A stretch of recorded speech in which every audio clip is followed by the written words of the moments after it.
नमस्कार साथियों। तो चलिए आज के दैनिक जागरण में क्या खास खबरें हैं उन्हें हम लोग एक एक करके देख लेते हैं। और याद रखिए दैनिक जागरण का राष्ट्रीय संस्करण है, तो इसमें आप लोगों को महत्वपूर्ण खबरें ही देखने को मिलेंगी। और आप देखेंगे जो ये वर्तमान सरकार है ना, इनके इसके 9 साल पूरे हो चुके हैं।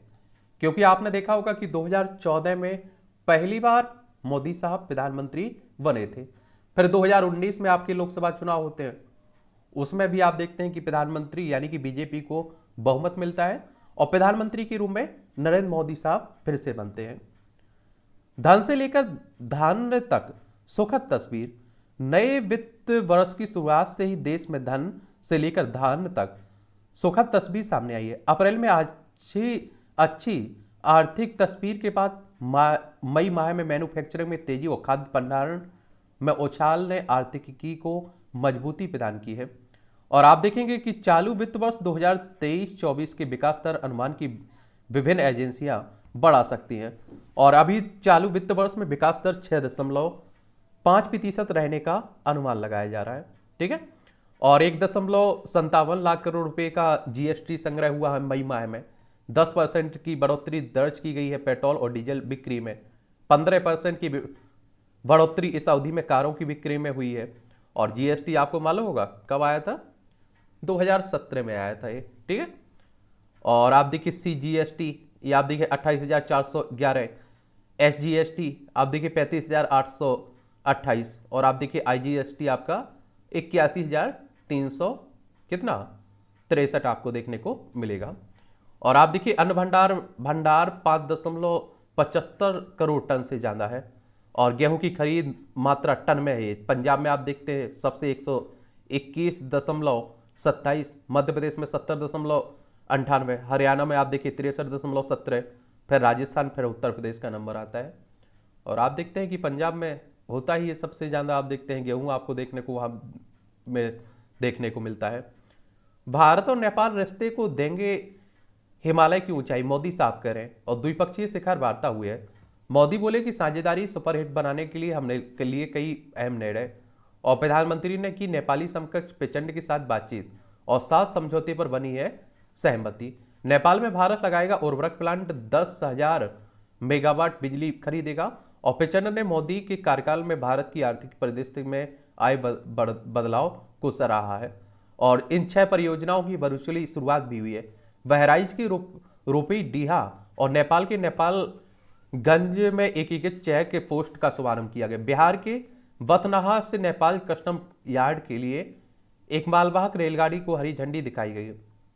जयनगर और वर्दीवास रूट पर कुर्था से वेजलपुरा तक आप देखिए 18 किलोमीटर लंबे ट्रैक का उद्घाटन किया गया। भैरहवा नेपाल में, सोनाली भारत में एकीकृत चेक पोस्ट का शिलान्यास किया गया। मोतिहारी अमलेखगंज पेट्रोलियम पाइपलाइन के तहत दूसरे चरण की सुविधाओं का शुभारंभ हुआ है। गोरखपुर भुटवल ट्रांसमिशन लाइन के भारतीय हिस्से का शुभारंभ हुआ है। ये आप देखिए नेपाल आपको ये देखने को मिलता है। उत्तराखंड, उत्तर प्रदेश, बिहार और सिक्किम, पश्चिम बंगाल, 5 राज्यों की सीमा लगती है हमारी देखिए नेपाल से। लॉरेंस और गोल्डी बराड गैंग के 10 शूटर गिरफ्तार हुए। ये आप सभी जानते हैं कि किसकी, अभी लॉरेंस तो आप देखते हैं जेल में है, लेकिन पंजाबी गायक सिद्धू मूसेवाला की हत्या के मुख्य आरोपित है ये सब। ठीक है, धोनी की बात हो रही। पंजाब में अभी भी आप देखते हैं और इतना सक्रिय है गैंगस्टर कि आप देखिए जेल में बैठकर इंटरव्यू भी दे लेते हैं, आपने देखा होगा। बारामूला में टारगेट किलिंग करने जा रहे 2 आतंकी गिरफ्तार हो गए। ड्राइविंग लाइसेंस एक्सपायर हो जाने पर भी देना होगा मुआवजा। एवं मुंबई हाई कोर्ट ने कहा है बीमा कंपनी को, बीमा कंपनी दुर्घटना के शिकार व्यक्ति के परिवार को मुआवजा देने के लिए जिम्मेदार होगी अगर उसका देखिए ड्राइविंग लाइसेंस भी एक्सपायर हो जाता है, उसकी डेट भी खत्म हो जाती है। अदालतों में 30 साल से अटके पड़े 1 लाख से ज्यादा केस। और आप लोग जानते भी हैं कि हमारे देश में अदालतों पर हमेशा ये सवाल उठते रहते हैं कि बड़ी लंबी प्रक्रिया चलती है, बड़ा लंबे समय में आप देखते हैं कि न्याय मिलता है। राहुल गांधी का आरोप, मेरा आईफोन टैप किया जा रहा था। ये राहुल गांधी अमेरिकी दौरे पर है, आप देखते हैं। और अभी मोदी साहब पर काफी आप देख रहे हैं कि आरोप प्रत्यारोप भी चल रहे हैं। साउथ ग्रुप के रेड्डी बनेंगे सरकारी गवाह, सिसोदिया की बड़ी मुश्किल है। ये आपने देखा है कि दिल्ली में जो आबकारी नीति आई हुई थी और फिर उसे वापस ले लिया गया था, शराब नीति की बात हो रही है, तो उसी को लेकर आप देखें मनीष सिसोदिया पद चुके हैं और शिक्षा मंत्री थे दिल्ली के। नई दिल्ली राजधानी है, विधानसभा में 70 सीट है, राज्यसभा में 3 सीट है, लोकसभा में 7 सीटें देखने को मिलेंगी। अरविंद केजरीवाल यहाँ के मुख्यमंत्री हैं। मणिपुर हिंसा की होगी न्यायिक जांच, शांति समिति बनेगी और हाईकोर्ट के सेवानिवृत्त चीफ जस्टिस के नेतृत्व में गठित होगा जांच आयोग। और कहा कि आपराधिक साजिश के 6 प्रमुख मामलों की जांच की सीबीआई भी करेगी। गृह मंत्री बोले मौजूदा संकट का समाधान केवल वार्ता से है। सीबीआई यानी कि सेंट्रल ब्यूरो ऑफ इन्वेस्टिगेशन की बात हो रही है। 1 अप्रैल 1963 में इसकी स्थापना हुई थी। और आप देखिए मैत्री समुदाय को अनुसूचित जनजाति में शामिल को लेकर जो संघर्ष हुआ उसी की बात हो रही है सब, ठीक है। और जो पहले से अनुसूचित जनजाति में शामिल है वो इसका विरोध भी करते हैं। छत्तीसगढ़ नक्सली प्रभावित गांव के आदिवासियों को आजादी के 75 वर्ष बाद मिला पहचान पत्र। दंतेवाड़ा जिले के किरंदुल में कैंप लगाकर आधार, राशन कार्ड, मतदाता परिचय पत्र बनाया गया। और आप देखिए कि अभी भी सोचिए 75 साल बाद भी ये लोग छूटे हुए हैं। अगर देखिए नक्सल की अगर हम लोग बात करें तो नक्सली हमारे ही देश के लोग हैं। और भारत नक्सलवाद शब्द की उत्पत्ति पश्चिम बंगाल के नक्सलवाड़ी गांव से हुई थी। और भारतीय कम्युनिस्ट पार्टी के नेता चारू मजूमदार और कानू सन्याल ने 1967 में सत्ता के खिलाफ एक सशक्त आंदोलन किया था। और मजूमदार चीन के कम्युनिस्ट नेता माओ से तुंग के बड़े प्रशंसक थे, इसीलिए आप लोग क्या कह देते हैं, नक्सलवाद को माओवाद भी कह देते हैं। अब आप देखिए छत्तीसगढ़ को एक बात देख लीजिए, ये आप देखिए छत्तीसगढ़ मध्य प्रदेश से अलग करके 1 नवंबर सन 2000 में बनाया गया था छत्तीसगढ़। और आप देखिए इसकी सीमा उत्तर प्रदेश, मध्य प्रदेश, महाराष्ट्र, तेलंगाना, आंध्र प्रदेश, उड़ीसा और झारखंड से लगती है। इसकी राजधानी क्या है, रायपुर है। विधानसभा में 90 सीट है, राज्यसभा में 5 सीट है, लोकसभा में 11 सीटें हैं। और भूपेश बघेल यहाँ के क्या है, चीफ मिनिस्टर आपको देखने को मिलेंगे। कांग्रेस की सरकार है यहाँ। 10वीं के छात्रों को पढ़ने को नहीं मिलेगी पीरियोडिक टेबल।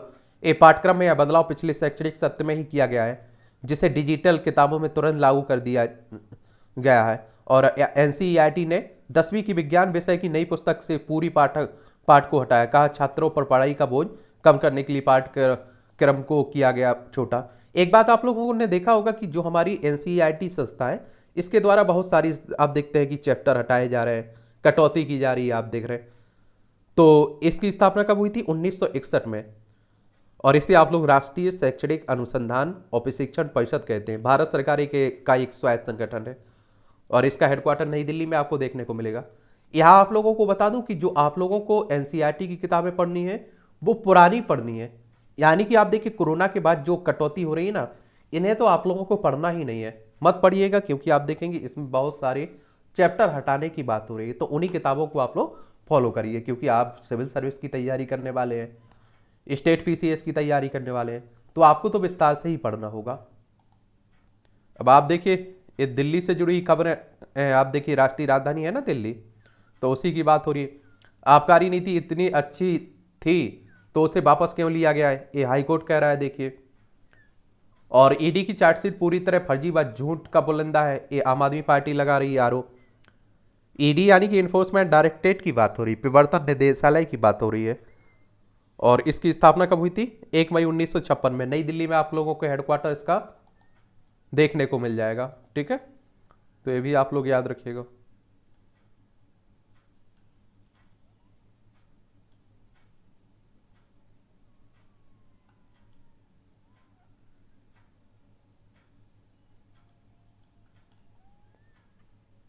ये आप देखिए पार्किंसंस से पीड़ित मरीजों के दिमाग में डाला पेसमेकर जैसा उपकरण। और ये आप देखिए गंगा राम अस्पताल की बात हो रही है कि डॉक्टरों ने बगैर कोई बड़ा चीरा के लगाया यह उपकरण। इलेक्ट्रिक करंट के जरिए ब्रेन को स्टिमुलेट कर क्षतिग्रस्त हिस्से को करता है सक्रिय। और आप देखिए कि पेसमेकर की तरह काम करता है यह उपकरण। डॉक्टर श्रेय जैन ने बताया कि यह उपकरण पेसमेकर की तरह काम करता है और इलेक्ट्रिक करंट से मस्तिष्क के क्षतिग्रस्त हिस्से में उत्तेजना पैदा करता है। और रिमोट के जरिए आप देखिए मरीज की जरूरत के अनुसार इलेक्ट्रिक करंट को घटाया बढ़ाया भी जा सकता है। सर्जरी के दौरान आप देखिए मस्तिष्क में इलेक्ट्रोड को सही जगह पर लगाना बहुत जरूरी होता है और यह उपकरण लगने के बाद मरीज का स्वास्थ्य काफ़ी हद तक आप देखेंगे ठीक हो गया और उसे हाथ पांव कांपने के लक्षणों में काफ़ी सुधार भी हुआ है और इस वजह से आप देखेंगे कि वह चलने लगी है और हाथ से किसी चीज़ को उठाने में सक्षम भी है, तो अच्छी बात है। अब आप देखिए 1952 में दाखिल हुए एक मुकदमे शायद देश के सबसे पुराने मुकदमे हैं। कितने पुराने हैं, कितने केस? 0 से 1 साल पुराने। आप देखेंगे कितने हैं ये आप देखेंगे 1,41,51,433। 5 से 10 साल पुराने केस कितने हैं? ये आप देखिए 75,75,095। 10 से 20 साल पुराने कितने हैं? 33,55,956। और 20 से 30 साल पुराने ये 5,26,569। 30 साल से ज्यादा पुराने केस क्या है? 1,04,800 कितने? याद देखेंगे कि 53। और बहुत सारे ऐसे मामले होंगे, ऐसे लोग होंगे जो केस दर्ज किए होंगे, उनके जा चुके होंगे, मर चुके होंगे। समझ रहे हैं आप लोग? और आप देखिए 30 साल से ज्यादा पुराने मुकदमे बिहार में सबसे ज्यादा, झारखंड में, फिर उत्तर मध्य प्रदेश में, फिर आप देखिए उत्तराखंड में आपको देखने को मिलेंगे। महापात्र बने विश्व मौसम विज्ञान संगठन के तीसरे वाइस प्रेसिडेंट और अर्जेंटीना के सेलेस्टे साउलो WMO की पहली महिला महासचिव नियुक्त की गई है। इसके बारे में भी, मौसम के बारे में आप लोग बताता रहता है ना, WMO की बात हो रही। और इसकी स्थापना अगर हम लोग बात करें तो आप देखेंगे कि 23 मार्च 1950 में इसकी स्थापना हुई थी और इसका हेडक्वार्टर जेनेवा स्विट्जरलैंड में आपको देखने को मिलेगा। ये आप देखिए PM स्वनिधि के लिए कर्ज लेना और आसान की बात हो रही। रेडी और पटरी दुकानदारों के लिए शुरू की गई PM स्वनिधि योजना है ना, तो उसी की बात हो रही है। और PM स्वनिधि योजना स्ट्रीट वेंडरों यानी कि पथ विक्रेताओं को 3 किस्तों में ऋण की सुविधा प्रदान करता है। यह पूरे देश में 36 लाख से अधिक स्ट्रीट वेंडरों की ऋण प्रदान किया है। चलिए अच्छी बात है।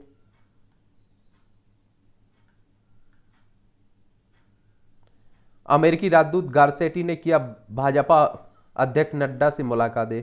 चलिए ये भी देखते रहिए।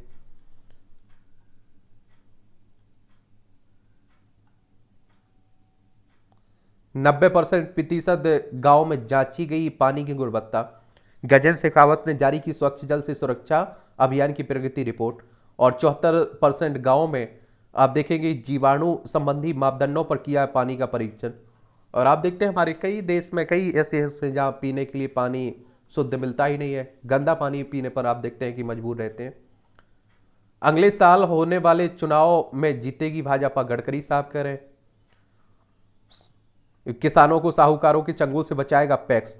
अन्न की बर्बादी आएगी कमी और किसानों के संरक्षण के रूप में काम करेगा पैक्स। फसलों के बदले MSP पर इनफैक्स से अग्रिम राशि प्राप्त कर सकेंगे कौन? पैक्स यानी कि प्राथमिक कृषि साख समितियों की बात हो रही है। ठीक है। म्याओ राजस्थान, ये आप देखिए एक तरफ सचिन पायलट, एक तरफ आप देख रहे हैं कि अशोक गहलोत। राजस्थान में कांग्रेस में खींचतान चलती रहती है ना, तो उसी की ये तस्वीर साझा कर रहे हैं एक तरह से। अब आप देखिए राजनीति की खबरें हैं। आरोप प्रत्यारोप, आप देखिए नेहरू गांधी नहीं बच पा रहे हैं, सरदार वल्लभ भाई पटेल नहीं बच पा रहे हैं, तो सब आप देख रहे हैं कि होता रहता है। देखते रहिए आप लोग, बस राजनीति को कॉमेडी की तरह देखा करिएगा। जब मन नहीं लग रहा हो तभी राजनीति की बातें सुना करिएगा। ठीक है।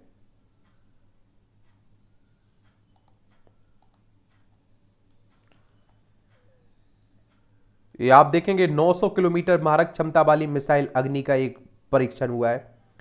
रक्षा अनुसंधान और विकास संगठन ने अब्दुल कलाम द्वीप से गुरुवार को आप देखिए सतह से सतह पर मार करने वाली है और तथा परमाणु हथियार ले जाने के सक्षम अग्नि एक मिसाइल का सफल परीक्षण किया गया है। परीक्षण देर शाम किया गया है और ठोस इंजन आधारित इस मिसाइल की मारक क्षमता आप देखिए 900 किलोमीटर है। कितनी? 900 किलोमीटर है।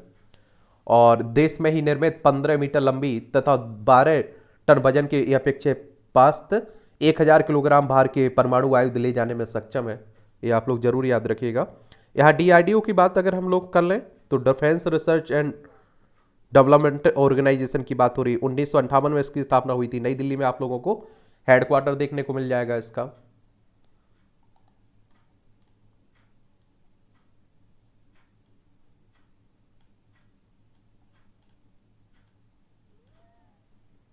ये जम्मू व श्रीनगर को जल्द मिलेगा मेट्रो का तोहफा, फिर जगी उम्मीद। केंद्रीय आवास और शहरी विकास मंत्रालय ने रखा प्रस्ताव और दोनों शहरों में सार्वजनिक परिवहन की बड़ी सुविधा मिलेगी। श्रीनगर में 25 किलोमीटर लंबा होगा और जम्मू में भी आप देखते हैं ये बनेगा इसका स्टेशन। अब बिहार में एसडीएम के पास मिली आय से 150 गुना से अधिक संपत्ति। अब आप देखते हैं कि कहते हैं ना आप लोग कि बहुत सारे लोग हम तो ईमानदारी के लिए, हम देश सेवा के लिए, समाज सेवा के लिए डीएम बनना चाह रहे हैं, एसडीएम बनना चाह रहे हैं, लेकिन अधिकतर मामले आजकल जो खुलकर आ रहे हैं वो कमाई के भी आ रहे हैं। पूजा एक उत्तराखंड, यहाँ झारखंड में आप 2-3 आईएएस को देखिए आप लोग, इसमें तो कोई दोहरा नहीं होती कि कमाई का तो अच्छा जरिया मिल जाता है।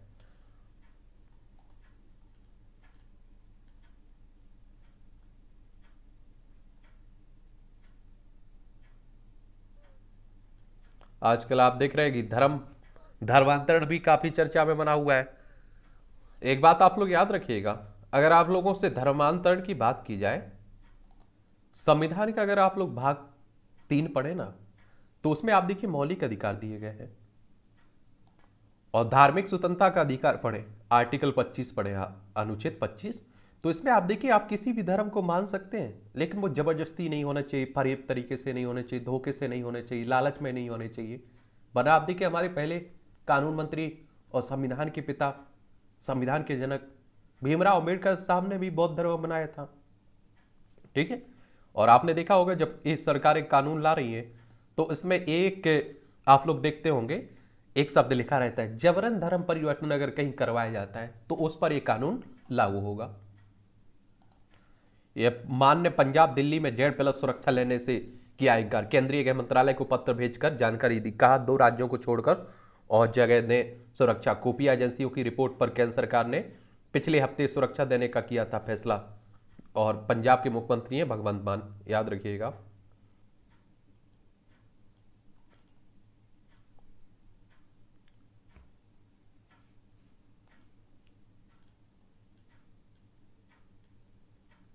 MBBS फाइनल की एक परीक्षा नेक्स्ट इसी साल होगी, ठीक है। MBBS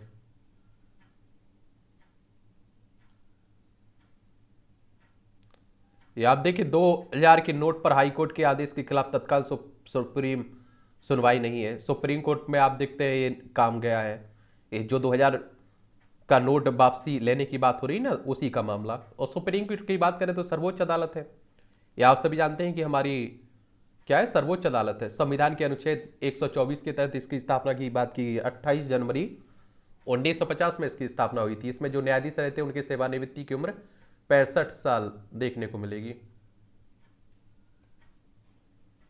सटीक प्रबंधन से महिला प्रधान ने सुविधाओं संग आय की भी व्यवस्था की बनाई। उत्तर प्रदेश में भदोही के नारेपार पंचायत में प्रधान सीमा सिंह की पहल से बदली छवि।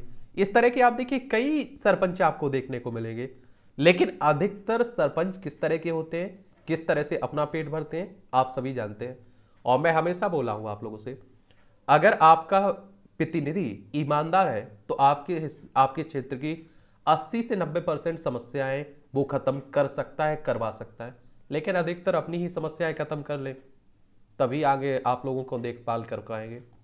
ये आप देखिए संपादकीय पाठ है, इसे भी आप लोग देख लिया करेगा। ये प्रीलिम्स में, मुख्य परीक्षा में, इंटरव्यू में, हर जगह आपको मदद पहुंचाते हैं। आप देख रहे हैं कि मणिपुर सुलग रहा है, तो क्यों सुलग रहा है उसी के बारे में लिखा गया है। तो ये मणिपुर आप देखेंगे तो ये आप लोगों को मणिपुर देखने को मिलेगा। इम्फाल इसकी राजधानी, नागालैंड, असम, मिजोरम से सीमा लगती है। अंतर्राष्ट्रीय सीमा इसकी म्यांमार, बर्मा से लगती है। भारत में केवल कश्मीरी हिंदू ही इकलौते नहीं जिन्हें अपनी धार्मिक पहचान के चलते अपना सर्वस्व छोड़कर अपने ही देश में शरणार्थी बनकर रहने को विवश होना पड़ा। पिछली सदी के अंतिम दशक में ऐसे ही एक पलायन की त्रासदी ईसाई बहुल मिजोरम के रिहांग हिंदुओं को भी झेलनी पड़ी थी। रिहांग हिंदुओं पर 1997 में टूटी एक त्रासदी को राष्ट्रीय विमर्श में शायद ही कोई जगह मिलती हो, क्योंकि उन दिनों पूर्वोत्तर को दिल्ली में दूरस्थ अंचल की तरह देखा जाता था। वहां कुछ ना कुछ उथल पुथल चलती ही रहती थी, और जिसका प्रबंधन स्थानीय दलों द्वारा जोड़ तोड़ के माध्यम से किया जा सकता है। और पूर्वोत्तर को अनदेखा करने का यह सिलसिला मोदी सरकार के दौर में टूटा। मोदी सरकार ने 2017 में एक राजनीतिक समझौते के अंतर्गत मिजोरम में हिंदुओं के पुनर्वास का प्रावधान किया, जो कुछ मिजोरम में रिहांग हिंदुओं के साथ हुआ, कुछ वैसा ही इस समय मणिपुर में मैती समुदाय के साथ हो रहा है। मणिपुर उच्च न्यायालय द्वारा मैती समुदाय को जनजाति का दर्जा दिए जाने की मांग स्वीकार करने के बाद मैत्री समुदाय निशाने पर आ गया और बड़े पैमाने पर हिंसा भड़क गई और सेना की तैनाती के बाद भी करीब 35,000 से अधिक लोग विस्थापित हो गए। कहने को तो मैत्री हिंदू मणिपुर में बहुसंख्यक हैं, मगर भी आप देखिए सिर्फ इम्फाल घाटी में रहने को मजबूर है।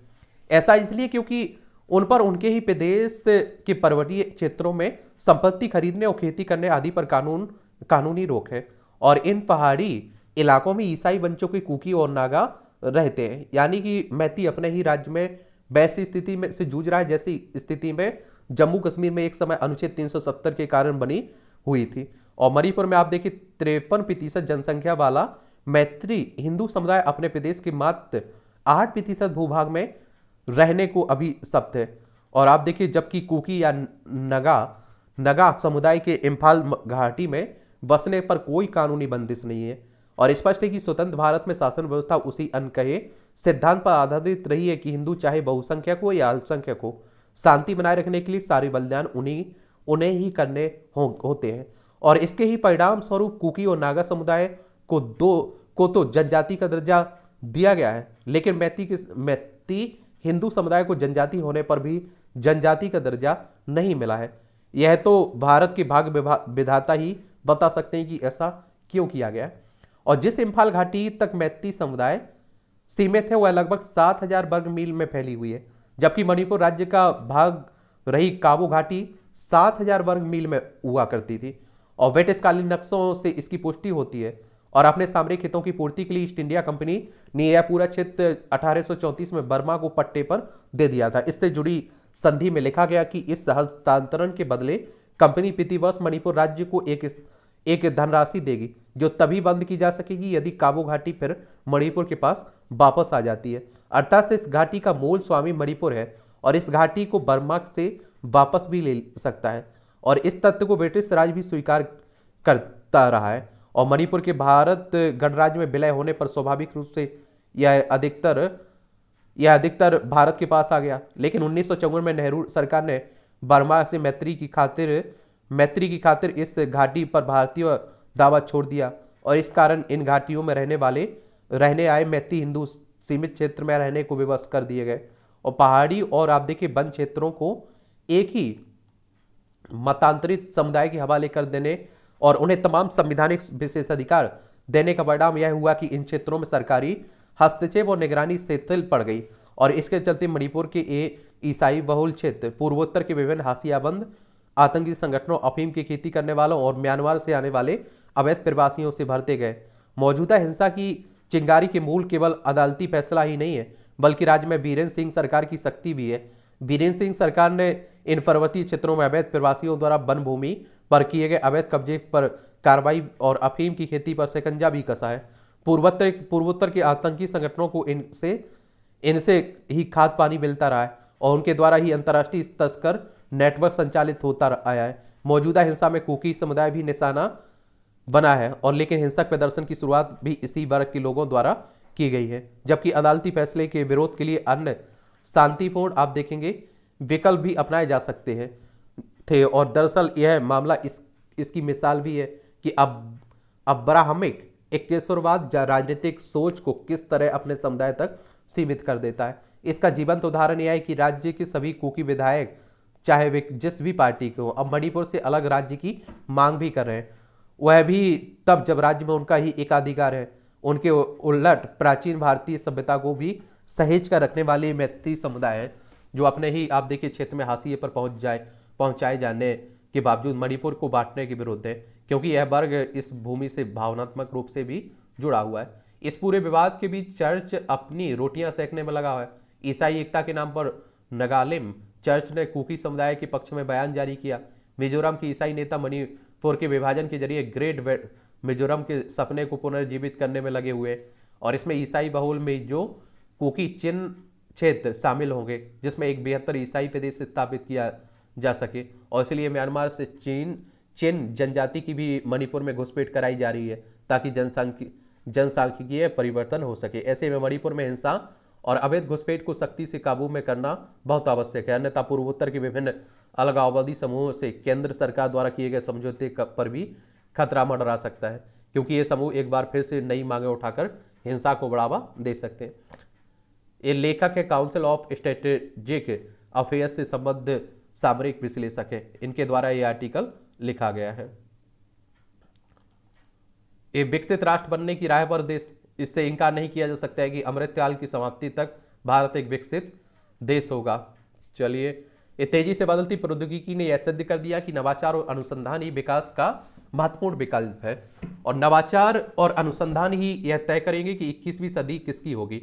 नए भारत के निर्माण में तेजी से आप देखते हैं कि तेजी से बदलती प्रौद्योगिकी, संचार, स्वास्थ्य, रक्षा, अंतरिक्ष, ड्रोन, टिकाऊ ऊर्जा, रोबोट, चिप निर्माण, फिनटेक, बायोटेक, नैनो तकनीक आदि के साथ साथ फार्मा और सुपर कंप्यूटर, सेमीकंडक्टर और हाइड्रोजन मिशन विकास को एक नया आयाम दे रहे हैं। और इससे digital India, make in India, skill India, startup India, आत्मनिर्भर भारत और सतत विकास लक्ष्य जैसे राष्ट्रीय प्राथमिकताओं को बढ़ावा मिल रहा है। वर्तमान में भारत का प्रौद्योगिकी विकास इकोसिस्टम वैश्विक स्तर का हो चुका है। राष्ट्रीय quantum mission, artificial intelligence, laser, genetic engineering आदि विकास में मील का पत्थर साबित हो रहे हैं। तकनीकी सफलताओं के सकारात्मक परिणाम आर्थिक समृद्धि के रूप में देखने लगे हैं। विशेषज्ञों का मानना है कि 2050 तक भारत अमेरिका को पछाड़कर विश्व की दूसरी सबसे बड़ी अर्थव्यवस्था बन जाएगा और दुनिया के कुल घरेलू उत्पाद में 15% से अधिक का योगदान देगा।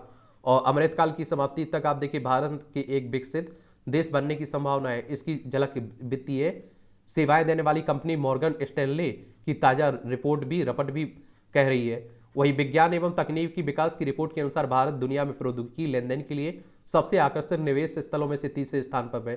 भारत बुनियादी अनुसंधान के क्षेत्र में शीर्ष रैंकिंग वाले देशों में शामिल हो चुका है। विज्ञान और इंजीनियरिंग में पीएचडी की संख्या के मामले में भारत दुनिया में तीसरे स्थान पर है। 2020-21 में भारत ने कुल पेटेंट आवेदनों के 40% दायर किए थे, जो 2010-11 के आंकड़ों के दोगुने से भी अधिक है। ग्लोबल इनोवेशन इंडेक्स के अनुसार 2015 में भारत 81वें स्थान पर था और ये 2022 में 40वें स्थान पर पहुंच गया है। और पिछले वर्ष की रैंकिंग में भारत 46वें स्थान पर था। और जैसे तेजी से प्रौद्योगिकी में सुधार होगा उतने ही तेजी से भारतीय अर्थव्यवस्था भी बढ़ेगी। और दक्षिण कोरिया और सिंगापुर के उदाहरण हमारे समक्ष है। ये देश उन्नत तकनीक के बल पर बहुत ही कम समय में आप देखिए विकसित देशों की श्रेणी में शामिल होने में सफल रहे। नवीनता प्रौद्योगिकी नई औद्योगिक क्रांति की आधारशिला भी तैयार करती है। नई सेवाओं और उद्योगों को बढ़ावा मिलने से सार्वजनिक निवेश को सर्वाधिक आर्थिक रिटर्न मिलने लगता है। कार्यबल में महिलाओं का योगदान बढ़ने से रोजगार सृजन भी बढ़ता है। और यह भी डिजिटलीकरण के विस्तार से आप देखिए अर्थव्यवस्था को गति दी है। और पर भारत को औद्योगिक विश्व व्यवस्था की धुरी बनाने के लिए बड़े पैमाने पर उत्पादन को बढ़ावा देना होगा। रोबोटिक्स और एआई प्रौद्योगिकी द्वारा विनिर्माण तंत्र को मजबूत किया जा सकता है और इससे विनिर्माण उद्योग, खाद्य प्रसंस्करण, ऑटोमोबाइल और फार्मा आदि उभरते बाजारों की प्राप्य संभावनाओं का तेजी से विस्तार होगा। भारत का बड़ा बाजार और तेजी से बदलता उपभोग पैटर्न भी नवाचार और अनुसंधान को प्रेरित करता है। घरेलू खपत के आधार पर भारत दुनिया के में 7वां सबसे बड़ा अंतिम उपभोग व्यय वाला बाजार है। निजी खपत और सरकारी खपत को मिला दें तो यह जीडीपी का आप देखिए 70% से अधिक है, जो प्रति व्यक्ति आय को तेजी से आप देखते हैं कि बढ़ा सकता है। क्या कर सकता है? बढ़ा सकता है। और विश्व बैंक के मानकों के अनुसार भारत की प्रति व्यक्ति सकल राष्ट्रीय आय $2170 प्रति व्यक्ति है। अगले 25 वर्षों में 9 से 10% की आर्थिक विकास दर को हासिल करने के लिए सरकार को निजी कंपनियों के सहयोग और साझेदारी के द्वारा देश में मौजूद वैश्विक आपूर्ति श्रृंखला को बढ़ावा देना होगा और जिसे नवाचार और प्रौद्योगिकी के द्वारा ही हासिल किया जा सकता है। यह एक सकारात्मक पहलू है कि भारत एक युवा देश है और इसका लाभ उठाने के लिए विनिर्माण आधारों में विविधता के साथ एक मजबूत नींव बनानी होगी और संरचनात्मक परिवर्तन के लिए दूसरी पीढ़ी के सुधारों पर ध्यान भी देना होगा। उत्पादन से जुड़े प्रोत्साहन को बल देने में राज्यों को भी अपनी महत्वपूर्ण भूमिका निभानी होगी। भ्रष्टाचार पर अंकुश लगाने के लिए फाइलिंग की प्रक्रिया को आसान और पारदर्शी बनाना होगा। सतत और समावेशी शहरीकरण सुनिश्चित करने के लिए शहरी नियोजन प्रक्रिया में अमूलचूल परिवर्तन आवश्यक है। और आज देश यदि कुछ सामाजिक आर्थिक संकेतकों में पिछड़ा हुआ है तो इसका प्रमुख कारण है कि विकास का लाभ हर नागरिक तक समान रूप से नहीं पहुंचा है। आय असमानता, कम होने के बजाय निरंतर बढ़ रही है, जिससे समावेशी विकास के लिए जगह कम हो गई है। असमानता की इस गहरी खाई को पाटने के लिए एक तो कृषि क्षेत्र की आय सृजन क्षमता को बढ़ाना होगा और दूसरे प्रत्येक गांव का डिजिटलीकरण का हिस्सा बनाना होगा। और नवाचार एवं अनुसंधान केवल आर्थिक विकास में ही मदद नहीं करता, बल्कि गरीबी, शिक्षा, स्वास्थ्य और बुनियादी ढांचे जैसे कई सामाजिक आर्थिक चुनौतियों का आसान समाधान भी उपलब्ध कराता है। नई तकनीकी प्रणालियां न सिर्फ उत्पादकता और दक्षता में आवश्यक सुधार करती हैं, बल्कि नए मूल्यों वर्धित उत्पादों और सेवाओं के विकास द्वारा आय सृजन भी करती है। आने वाला समय भारत का है और देश को विकसित बनाने के लिए सभी हितधारकों, केंद्र एवं राज्य सरकार और सार्वजनिक एवं निजी क्षेत्र के साथ साथ नीति निर्माता और नागरिकों को बहुत समर्पित तरीके से कार्य करना होगा। लेखक है, ये अर्थशास्त्री है डॉक्टर सुरजीत सिंह, इनके द्वारा ये आर्टिकल लिखा गया है। ये आत्मविश्वास, प्रत्येक मनुष्य अपने जीवन में सफलता चाहता है। सफलता के लिए कई तत्वों की आवश्यकता होती है, जिनमें से एक है आत्मविश्वास। और ये आप लोग पढ़ते रहा करिएगा, इंटरेस्टिंग कॉलम लिखा जाता है। और आत्मविश्वास की कमी काफ़ी देखी जाती है। ये आप देखिए, लंबित मुकदमों की जो बात हुई है उसी का बोझ आप देखिए बात हो रही है, उसी पर लिखा गया है। बसों का अवैध संचालन रोकने के साथ ही करों के भुगतान की जांच के लिए भी कोई मजबूत तंत्र विकसित किया जाना चाहिए। नियमों की अनदेखी आप लोग खासकर देखते रहते हैं और फिर आप देखते हैं कई दुर्घटनाएं भी होती रहते हैं। बढ़ता अपराध कैसे बनेगा बेहतर समाज। दिल्ली में एक 16 वर्षीय लड़की की जिस तरह से बर्बरता से हत्या की गई है, उसमें आप देखिए वहीं से लोग गुजरते रहे, किसी ने इतना भी आप देखिए कि चिल्ला सके, मुंह से आवाज निकाल सके, किसी ने इतनी भी आप देखिए कोशिश नहीं की है। दिल्ली में दरिंदगी का पराकाष्ठा ने मानवीय मूल्यों को एक बार फिर पुनः झकझोर दिया है। यह सच है कि हम 21वीं सदी में जी रहे हैं, जहां दुनिया तरक्की की नई इबादत लिखता है। चैट जीपीटी, क्वांटम तकनीक और न जाने कितनी आधुनिक तकनीकों से हम लैस हो गए। लेकिन सवाल यही कि अगर मानवीय मूल्यों संवेदना ही नहीं बचेगी तो फिर तरक्की के सभी आयाम भोथरे ही साबित होने वाले हैं। मानवीय संवेदनाओं से ही यह संसार रचा बसा है, वही टूटकर बिखर गया तो फिर जीवन और मानवतावादी दृष्टिकोण कमजोर पड़ जाना स्वाभाविक है। दिल्ली में एक 16 वर्षीय लड़की की बर्बरता से की गई हत्या ने न सिर्फ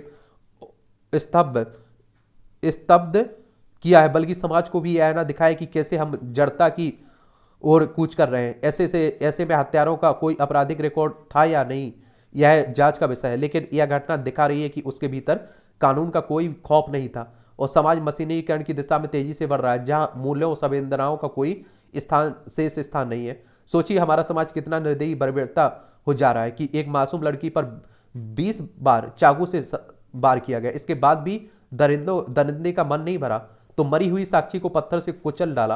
और इस बेरहम तो कोई जानवर भी नहीं होता है, फिर वह एक तो इंसान है। ऐसे में ऐसी हत्या की वजह चाहे जो भी रही हो, लेकिन इस दरिंदगी को किसी भी सभ्य समाज में स्वीकार नहीं किया जा सकता है। साक्षी की गलती सिर्फ इतनी थी कि उसने एक ऐसे लड़के पर विश्वास किया जो अपनी पहचान तक छिपा कर रखता था, हाथ पर कलावा बांधता था, हिंदू लड़कों जैसे देखने की कोशिश करता था। शायद उसके इसी छलावे में ये लड़की फंस गई, उसे अपना जान देकर इसकी कीमत भी चुकानी पड़ी है। और आज आप देखिए, मैं कहता हूं कि आजकल देश के हर कोने में ऐसे अपराध देखने को मिल रहे हैं और यह वक्त इस बात पर विचार करने का है कि आखिर युवा इतने अधीर क्यों हो रहे हैं। क्या उनकी परवरिश में कमी है जिसकी वजह से दोस्ती टूटने जैसी बातों पर, हैवानियत पर उतार आते हैं। लव जिहाद जैसे घटनाओं के पीछे एक अहम वजह हो सकती है, लेकिन आखिर इंसानियत का क्या होगा जिसकी वजह से देश और समाज की नींव टिकी हुई है। ऐसे में अब महिलाओं पर बढ़ते अत्याचार को रोकने के लिए कठोर प्रयास किए जाने की आवश्यकता है, भले ही इसके लिए धर्म जाति को ताक पर क्यों ना रखना पड़े। मानव जीवन को सुरक्षित बनाना आवश्यक है। धर्म और मजहब के आधार पर किसी के जीवन के जीने के अधिकार को नहीं छीना जाना चाहिए। ये देख लीजिए आप लोग, ये भी छोटे छोटे कॉलम लिखे जाते हैं।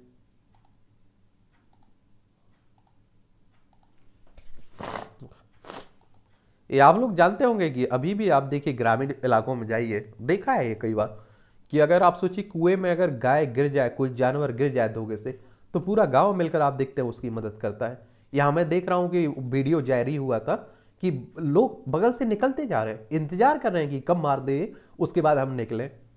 चंद्रमा को लेकर पैदा हो रही है नई जिज्ञासाएं। अंतरिक्ष अब सिर्फ अपनी कल्पनाओं को संतुष्ट करने मात्र का जरिया नहीं है, बल्कि इससे देश का विकास भी जुड़ा है। रोजमर्रा की मानवीय जिंदगी अंतरिक्ष में हासिल की गई तरक्की से जुड़ी है। अब अगले महीने भारत के महत्वपूर्ण मिशन चंद्रयान के तीसरे संस्करण यानी कि चंद्रयान 3 का आगाज होने जा रहा है। और इस मिशन के जरिए भारत चंद्रमा की सतह पर यान की सुरक्षित लैंडिंग और रोविंग सतह पर भ्रमण की क्षमता का प्रदर्शन करेगा। पूरी की दुनिया की नजरें इस पर आप देखिए टिकी हुई है। चलिए देखते हैं क्या मिलेगा चंद्रमा चांद की दोबारा खोज से। ये चंद्रमा को मंगल ग्रह और सुदूर ब्रह्मांड की खोज के अभियानों का एक पड़ाव के रूप में देखा जाता है इसे। और आप देखिए इसके लिए अलावा भी चांद की उपयोगिता संदर्भ में फायदेमंद माना जा रहा है। हालांकि ये अभियान बहुत महंगे होते हैं, इसलिए चंद्रमा से बहुत कुछ खोज लेने की संभावनाएं तलाशी जा रही हैं ताकि मून मिशनों के औचित्य को सही ठहराया जा सके। वर्ष 1969 से 72 तक के बीच नासा द्वारा संचालित अपोलो अभियानों का कुछ खर्च एक संस्था प्लेनेटरी सोसाइटी के मुताबिक आज की तारीख में आप देखिए 280 अरब डॉलर की बात हो रही है। चलिए हमारी अंतरिक्ष एजेंसी कौन सी है, उसकी स्थापना कब हुई थी आप लोग बताइए। शहर की व्यस्त सड़कें, ये आप देखिए तंज के लहजे में लिखा जाता है। नक्सलवाद से मुक्ति की जग रही है उम्मीद। पहले आप देखिए बहुत नक्सलवादी घटनाएं होती थी, अब तो आप देखिए सिमट के रह गए। छत्तीसगढ़ झारखंड में आप लोगों को देखने को कुछ मिलता है कुछ हिस्सों में। संकट में जीवनदायिनी यमुना, ध्यान रहे कि यमुना सहित सभी नदियां जीवन का स्रोत है। यदि ये नदियां स्वच्छ प्रदूषण मुक्त और प्रवाह युक्त रहेंगी तो ही मिलेगा और जीवन बचेगा। यमुना की बात कर लीजिए, कहां से निकलती है यमुना? यमुनोत्री से 1376 किलोमीटर है इसकी लंबाई। बंदरपूछ चोटियां उत्तरकाशी जिला उत्तराखंड से निकलती हैं, उत्तराखंड से। और त्रिवेणी संगम इलाहाबाद में गंगा में मिल जाती है, आप ये भी जानते होंगे। सब्सिडी में कटौती से महंगे हुए इलेक्ट्रिक दोपहिया और टीवीएस ने 22,000 रुपये तक बढ़ाया मूल्य। एथर एनर्जी और ओला इलेक्ट्रिक से ने भी बढ़ाई कीमत। और फेज 2 योजना में आप देखिए जून 2023 तक 10,000 रुपये किलोमीटर वाट होगी सब्सिडी।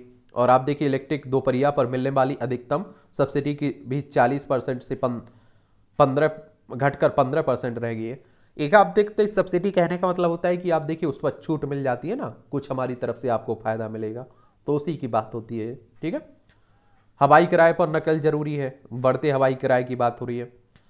निर्यात में वृद्धि अवसर बढ़ेंगे, पीयूष गोयल साहब कह रहे हैं, केंद्रीय वाणिज्य मंत्री हैं।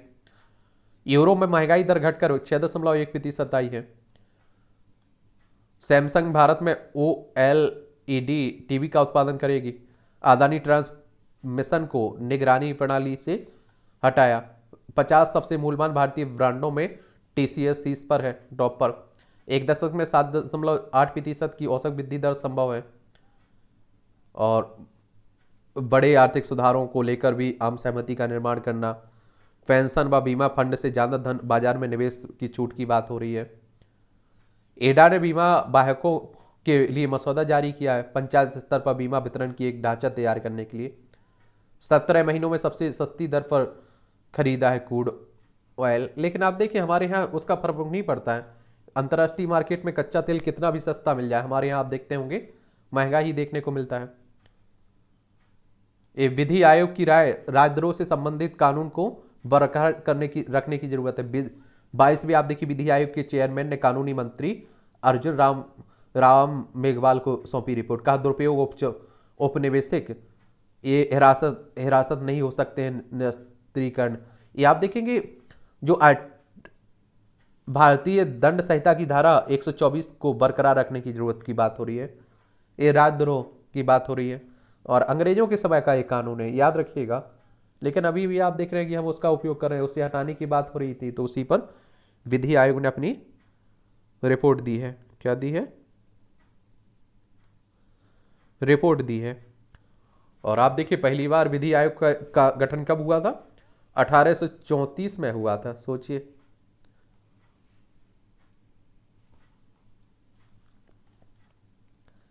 मानव अधिकार आयोग ने डीजीपी व रेलवे से 4 सप्ताह में मांगी। ये धनबाद रेलवे मंडल में ओवरहेड लाइन से 6 मजदूरों के करंट लगने की जो घटना हुई है ना, उसी की बात हो रही है।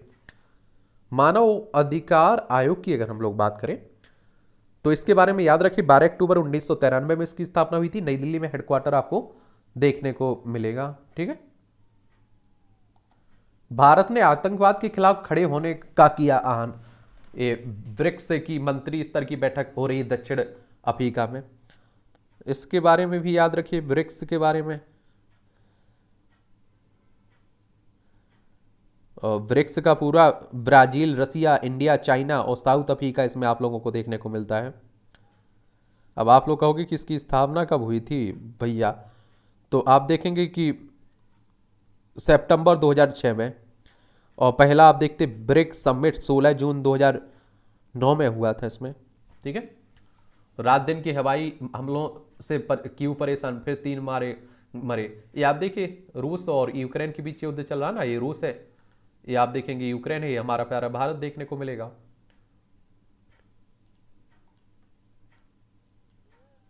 इमरान की पार्टी के अध्यक्ष परवेज इलाही गिरफ्तार हुए। आप देख रहे हैं कि इमरान खान के बुरे दिन चल रहे हैं, पाकिस्तान के पूर्व प्रधानमंत्री है ना, उन्हीं की बात हो रही है। इस निंदा के आरोपितों को पाकिस्तान में मौत की सजा, 4 लाख जुर्माना, ईश्वर की निंदा एक तरह से। अर्जेंटीना के मौसमी विज्ञानी सारा मौसम एजेंसी की पहली महिला प्रमुख बनी, ये जरूर याद रखिएगा, ठीक है। अमेरिका को राहत, सदन में ऋण सीमा बढ़ाने का बिल पास हुआ है।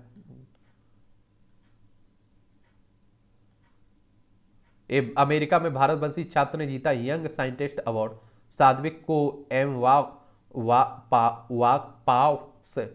एम पॉक्स बीमारी की संक्रमण बढ़ने के कारण हो समझने के लिए पुरस्कृत किया गया है। ये आप देखिए माउंट एवरेस्ट डेथ जोन से पर्वतरोही को बचाकर लाया शेरपा। ये आपको विश्व की सबसे ऊंची चोटी है ना, कहाँ, नेपाल में देखने को मिलती है। चीन ने अमेरिका पर लगाया सैन्य अभ्यास में हस्तक्षेप, निगरानी का आरोप। इटली की झील में डूबी पर्यटक नाव के 23 यात्रियों में से 21 लोग जासूस थे। पैर से पेंट निपुण। इराक के नजब में रहने वाले 37 वर्षीय मुखालद निजाम अब्दबी उन लोगों में से एक हैं जिन्होंने शारीरिक अक्षमता को अपने जीवन में बाधा नहीं आने दी। वह जन्म से पक्षाघात का शिकार थे, गर्दन से नीचे का पूरा शरीर इससे प्रभावित है, लेकिन उन्होंने जीवन का इस विषमताओं को पीछे छोड़ दिया। वह अपने पैर से पेंट करने में निपुण है, स्वतंत्र रूप से रहते हैं, देख लीजिए। ये आप देखेंगे खेल का क्षेत्र है, इसका भी एक ओवरव्यू लेते रहा करिएगा। और खेल तो क्रिकेट तो आप देखते हैं दुनिया भर में, हमारे देश में तो खासकर आप देखिए सबसे ज्यादा लोग पसंद करते हैं। जोकोविच को अलग तीसरे दौर में पहुंचे पूर्व चैंपियन नोवाक जोकोविच और विश्व number 1 Carlos Alcaraz French open खिताब में विश्व ने पहुंच चुके हैं। पीएसजी को छोड़ेंगे मेसी, लियोन मेसी की बात हो रही, मशहूर क्लब पीएसजी को छोड़ने के तैयार है। पाक को हराकर एशियाई चैंपियन बना, ये आप देखिए भारत की जूनियर हॉकी टीम ने रोमांचक फाइनल में पाकिस्तान को 2-1 से हराकर चौथी बार एशिया कप ट्रॉफी अपने नाम की है। भारतीय टीम ने इससे पहले 2004, 2008 और 2015 में ये ट्रॉफी जीत चुके हैं, तो ये भी याद रखिए। किरण लक्ष्य अंतिम 8 में साइना बाहर हो चुकी हैं। भारत के किरण जॉर्ज ने अपना शानदार प्रदर्शन जारी रखते हुए गुरुवार को चीन की दुनिया के 26वें नंबर के खिलाड़ी वेंग होंग एंग को सीधे गेम में हराकर थाईलैंड ओपन सोफर 500 टूर्नामेंट के पुरुष सिंगल्स क्वार्टर फाइनल में जगह बनाई। मनजीत ने यूडब्ल्यू रैंकिंग सीरीज में जीता भारतीय पहलवान है मनजीत। सेविया ने रोमा को हराकर जीता यूरोपा लीग का खिताब। समय को लेकर नियम होना ही चाहिए। चलिए आप देखते रहिए।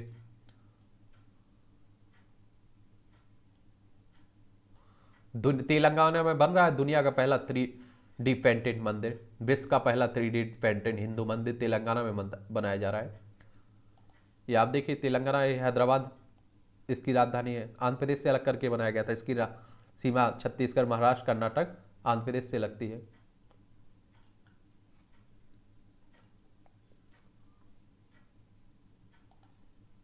ये आप देखेंगे यहाँ जनरल नॉलेज के पॉइंट भी मिल जाते हैं, परीक्षा के पॉइंट भी कुछ मिलते हैं अच्छे। रखी गई दुनिया की पहली केबल कार की आधारशिला।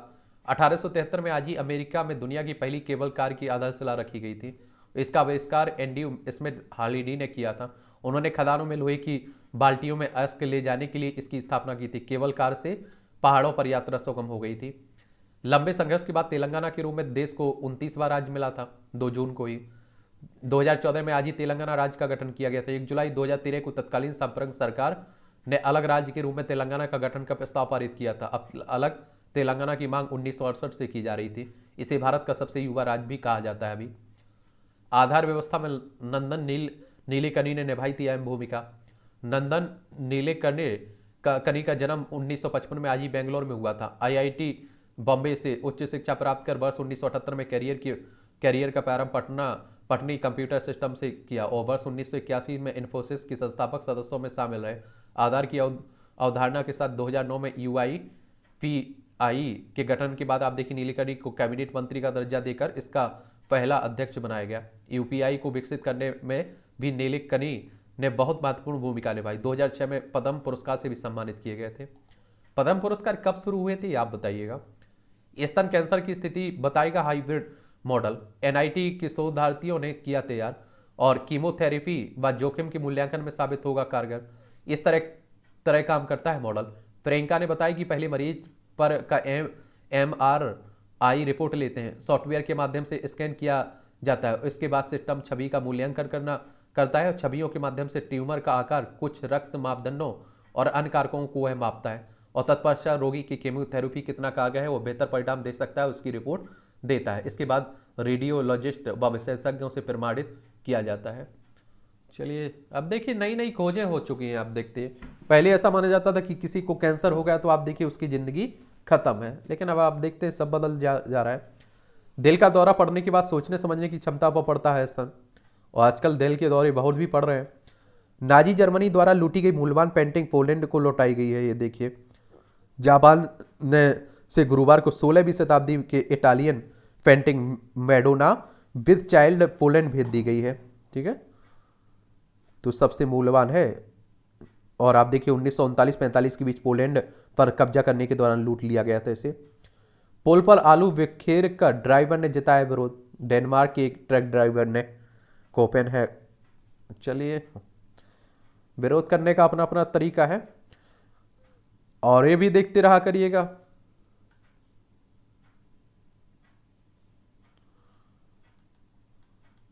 और ये मूवियों से जुड़ी खबरें हैं।